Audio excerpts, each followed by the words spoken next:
Why, if there are so many responsible pet owners, do we have so many animals with behavioral problems who then either wind up having a really truncated life because, for example, they're not socialized, so they can't go out in public, or they're bad, so they go back to the shelter?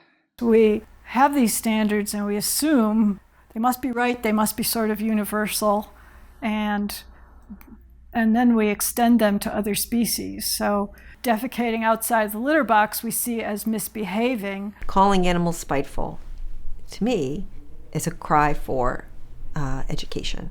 Instead of taking on that responsibility yourself and saying, I own it, it's my fault, you put it on someone else, but isn't that human nature? Most of the studies that have tried to pin that down and have tried to identify whether the animal's actually spiteful or actually guilty have come up negative. Dogs who destroy when you've left them alone, they're not doing this out of spite. They're doing this because they're distressed. Your presence, entrance, arrival equaled punishment. And so that's why they say dogs get guilty looks when people come home. That's because you helped him create the wrong association. Acting out of spite is one of those things that goes with the dominance, because it's all about you. It's not about the dog. How you approach behavior is an ethical stance. Look at, what's his name? The little tough guy. Cesar Millan. Yeah. I mean, for him, it's all the fact that he's a little guy and he dominates. People just think they got to force dogs to exert dominance over them. That's rubbish. And I have to tell you that in the evolutionary literature, alpha was just a shorthand for breeding. I'm the alpha that you feel you have to compete with a dog in your household over some imaginary rank. What does that say for how you live with people? Yes, there are hierarchies, but no, they're not dominance hierarchies in the way we think of dominance. But that's quite different from the assertion that animals are somehow predestined to want to strive for a higher rank in a hierarchy. That's where the concept of dominance goes wrong. So dominance doesn't mean that it's an active fight or even a threat. And they can just sort of settle conflicts peacefully by, gestures rather than teeth and claws. There's a real mistake in the way these terms have been used, and the implications have damaged dogs, tremendously damaged dogs. My opinion is that it became very, very catchy with the beginning of the Dog Whisperer on TV. We use he's a Cesar Millan trainer. So pack leadership training is what we use. I used to train horses, and it's the same kind of.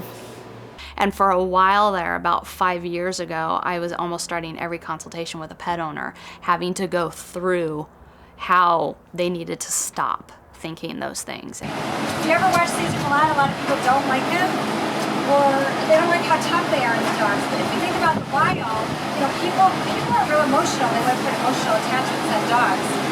You see crazy things. People will suddenly flip their dog onto its back and go through these strange ritualized behaviors that they think represents some kind of reenactment of what wolves are imagined to do in the wild, and it's all nonsense.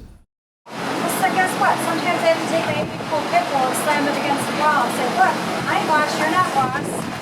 This kind of vicious cycle gets stoked by the media, who say, well, you've got to be the pack leader, and that just makes everything worse. And then it gets to the point where the owner says, I cannot deal with this animal anymore, and the animal is out of the house.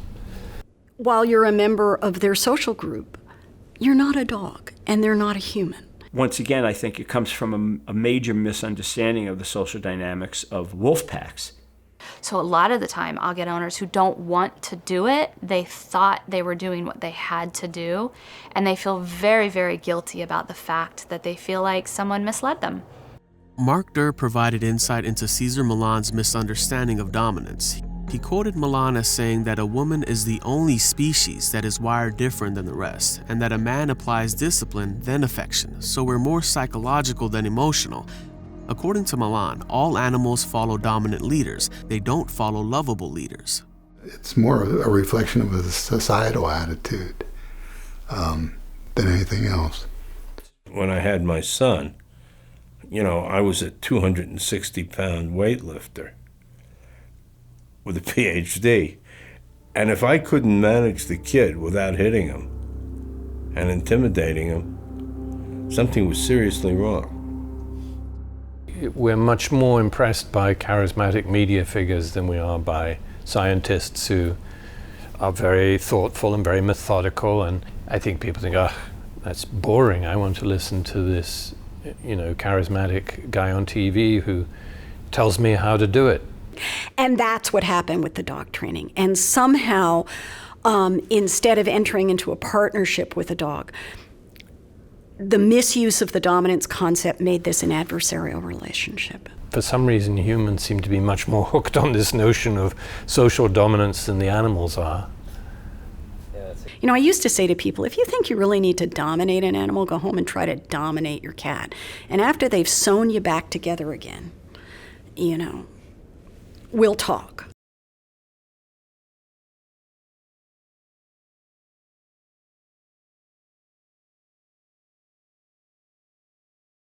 You can use force methods, and you may get the results you want, and they might work quickly at first. Okay, so force methods are going to be shock, choke, pinch, holding dogs down, things that I would not do ever, period. Okay, we're going to put those in the never do column.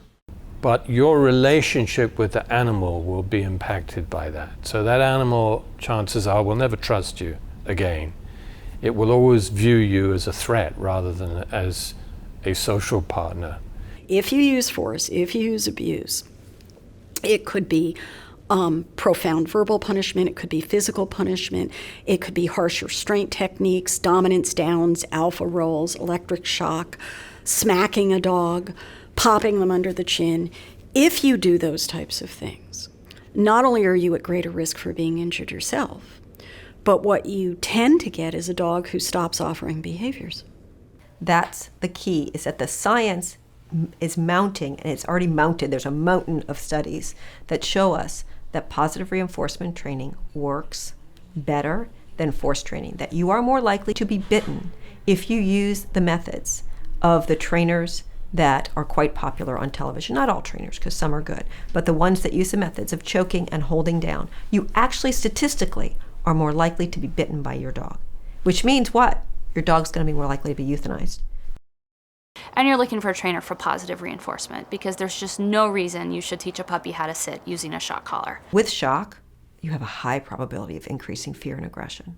I mean, it's high, and there's so much science behind this and studies published that it's just unequivocally true.